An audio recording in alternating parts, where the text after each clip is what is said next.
আসসালামু আলাইকুম প্রিয় দর্শক, আজকের পর্বে তৈরি করে দেখাচ্ছি ইনস্ট্যান্ট পটেটো ফ্রেঞ্চ ফ্রাই। এই ফ্রেঞ্চ ফ্রাই তৈরি করতে আমি আলুটাকে কোনো প্রকার সেদ্ধ করব না, এমনকি এটা ভাজার পর ঠান্ডা হওয়ার জন্য ডিপ ফ্রিজেও রেখে দেব না। এখন হয়তো ভাবছেন এগুলো যদি প্রসেসিং ফলো না করা হয় তাহলে হয়তো মচমচে হবে না।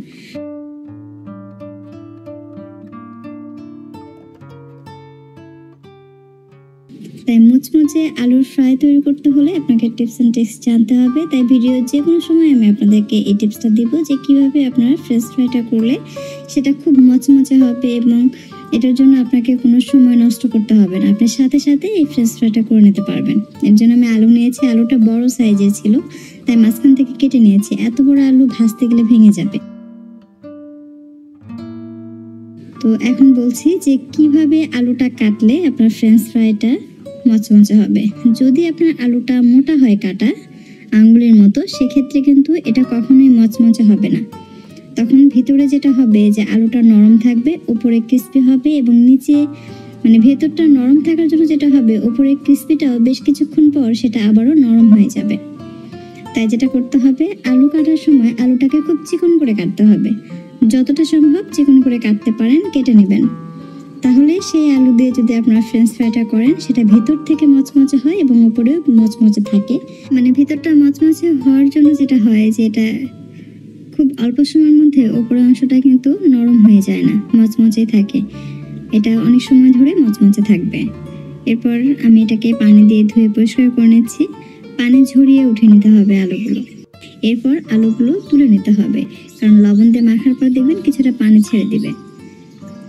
যেহেতু এটা ময়দা বা কর্নফ্লাওয়ার সাথে মিক্স করব, সো এই পর্যায়ে যদি ময়দা কর্নফ্লাওয়ার দেন তাহলে সেটা অনেকটা ইয়ে হবে আর কি। এই পানি থাকার জন্য এটা কাদা কাদার মতো হবে।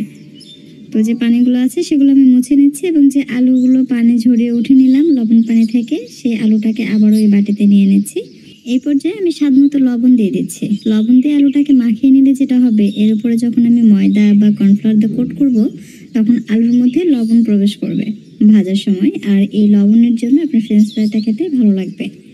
যেহেতু সেদ্ধ করছি না, যদি সেদ্ধ করতাম সেক্ষেত্রে সেদ্ধ করার সময় লবণ দিতাম।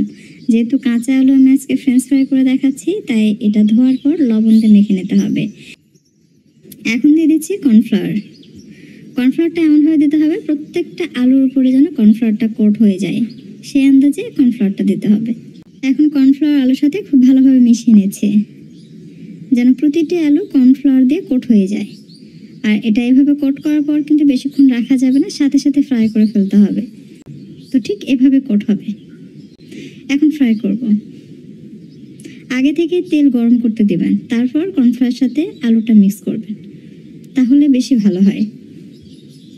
তেল গরম হয়ে আসলে একটা একটা করে আলু দিয়ে ভেজে নিতে হবে।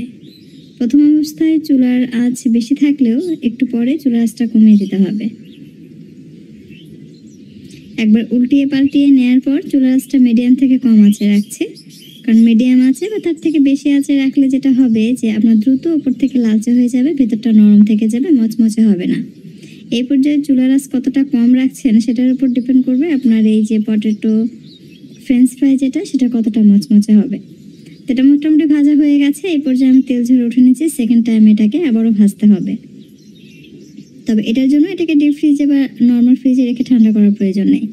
বাকি যে আলুগুলো আছে সেগুলো দিয়ে দিচ্ছি। প্রথম ব্যাচ ভাজতে ভাজতে দ্বিতীয় ব্যাচের যে আলুগুলো আছে সেগুলো কিন্তু ভেজা ভেজা হয়েছে, তাই বলে যে এটা ক্রিস্পি হবে না তা কিন্তু না। তবে সেক্ষেত্রেও প্রবলেম নেই, আপনি সাথে সাথে ভেজে নিলেও মচমচে হবে। যদি এক ব্যাচ ভাজার পর দ্বিতীয় ব্যাচ ভাজতে সময় লাগে সেক্ষেত্রেও ভিজে গেলেও সেটাও কিন্তু মচমচে হবে। এটাও মোটামুটি ভাজা হয়ে গেছে। এই পর্যায়ে আমি এগুলো উঠিয়ে নিচ্ছি। তো আমার এটা ভাজা হয়ে গেছে, দেখতে পাচ্ছেন খুব সুন্দর একটা কালার চলে এসছে। আমি তেল ঝরিয়ে উঠে নিচ্ছি। চেষ্টা করেছি রেসিপিটি সহজভাবে তৈরি করে দেখানোর জন্য, ঝামেলাবিহীন একটা ফ্রেঞ্চ ফ্রাই রেসিপি। আশা করছি আপনাদের কাছে ভালো লেগেছে। যদি ভিডিওটি ভালো লাগে লাইক কমেন্ট শেয়ার করবেন, আর এরকম সহজ এবং মজার মজার রেসিপি পেতে আমার চ্যানেলটি সাবস্ক্রাইব করে নিয়মিত চ্যানেলের সাথেই থাকবেন আশা করছি। ধন্যবাদ সবাইকে এতক্ষণের ভিডিওটি দেখার জন্য। বিদায় নিচ্ছি, ভালো থাকবেন সবাই। আল্লাহ হাফেজ।